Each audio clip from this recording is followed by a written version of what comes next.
Imagine a world where you can access any government services at the click of a button, where you can voice your opinions directly to your representatives, and where transparency and accountability are not just ideals but realities.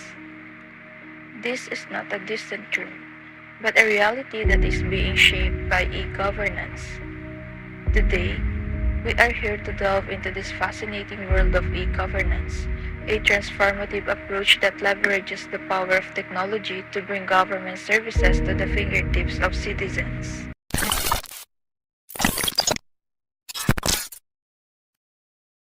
What is e-governance? E governance is the application of information and communication technology, or ICT, for delivering government services, exchange of information, communication transactions, integration of various standalone systems and services. This means that we are using technology to make government services more accessible and efficient for everyone. It's a transformative approach that leverages the power of technology to bring government services to the fingertips of citizens.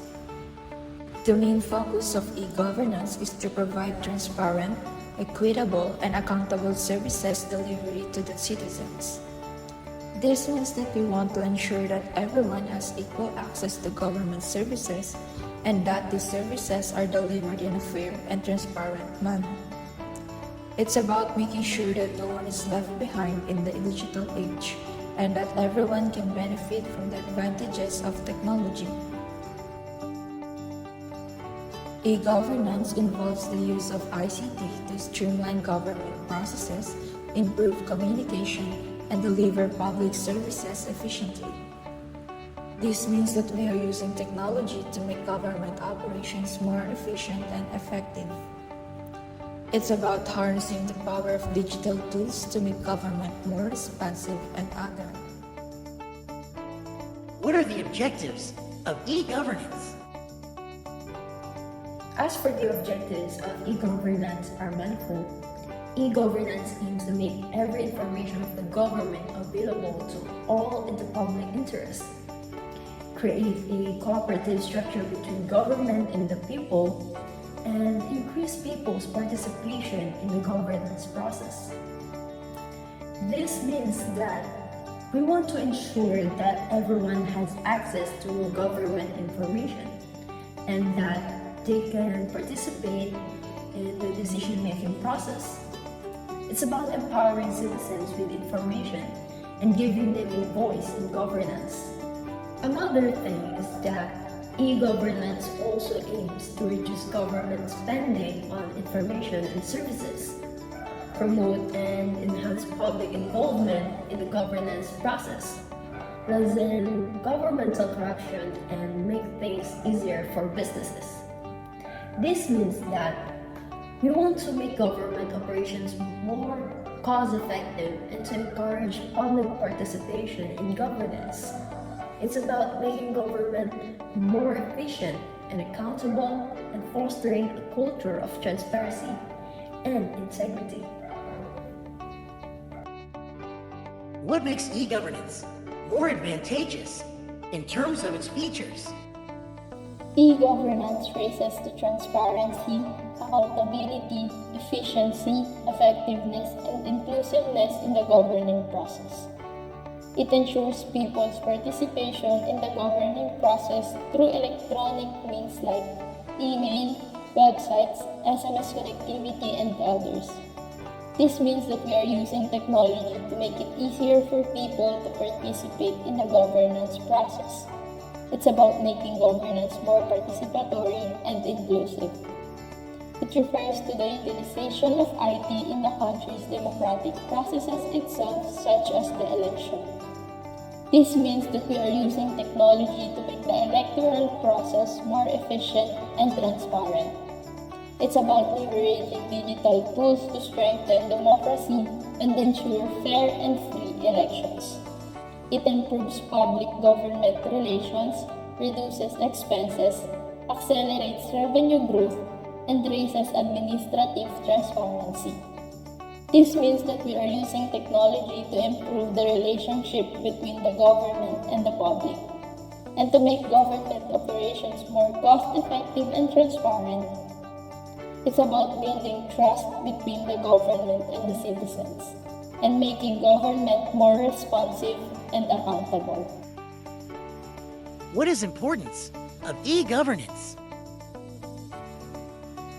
E-governance is seen as an important enabler for promoting transparency and accountability in public agencies. ICT is crucial for efficient service delivery, requires bridging the digital divide, improving ICT infrastructure, modernizing laws, and developing the digital capabilities of municipalities and cities. This means that we need to ensure that everyone has access to technology and that we are using technology to improve government services. It's about making sure that technology is an enabler, not a barrier, to accessing government services. Government should act by developing and using e-government tools in order to enhance e-readiness, encourage and educate the usage of ICT, and support the development of ICT skills in a non-discriminative manner. This means that we need to ensure that everyone has the skills and knowledge to use technology effectively. It's about building a digitally literate society where everyone can benefit from the advantages of technology. What are the obstacles, faces of e-governance? E-governance faces several challenges such as providing broad availability of IT facilities and amenities in order to bridge the technological gap and engage all sectors of the population. Integrated service supply is becoming an increasingly important factor in the construction of successful e-governance. This means that we need to ensure that all government services are integrated and accessible through a single platform. It's about making government services more user-friendly and convenient. Monitoring the use of technological advances in e-governance through particular legal frameworks that incorporate explicit ethical criteria for driving government operations, such as algorithm, privacy, and transparency is also a challenge. This means that we need to ensure that we are using technology in a responsible and ethical manner. It's about balancing the benefits of technology with the need to protect privacy and uphold ethical standards. To sum up everything, e-governance has a transformative impact on how governments operate, providing more efficient and streamlined processes. Through the use of ICT, e-governance enhances transparency, allowing citizens to access government information easily and hold officials accountable for their actions. It encourages greater citizen engagement and participation in e-governance through digital platforms and electronic communication tools. It promotes inclusivity by making government services more accessible to all, reducing barriers to public service access. And lastly, ICT and e-governance enhances communication among government entities and between government and citizens, fostering collaboration and responsiveness. In conclusion, e-governance is not just about technology. It's about envisioning the future where government is at your fingertips, efficient, transparent, and inclusive. As Tim Berners-Lee, the inventor of the triple W, once said, "The power of the web is in its universality. Access by everyone regardless of disability is an essential aspect." Let's strive to make e-governance a reality for all, ensuring that no one is left behind in the digital revolution. Thank you for joining us on this journey through e-governance. We hope that this has been an enlightenment for you as it has been for us. Together, let's embrace the digital future.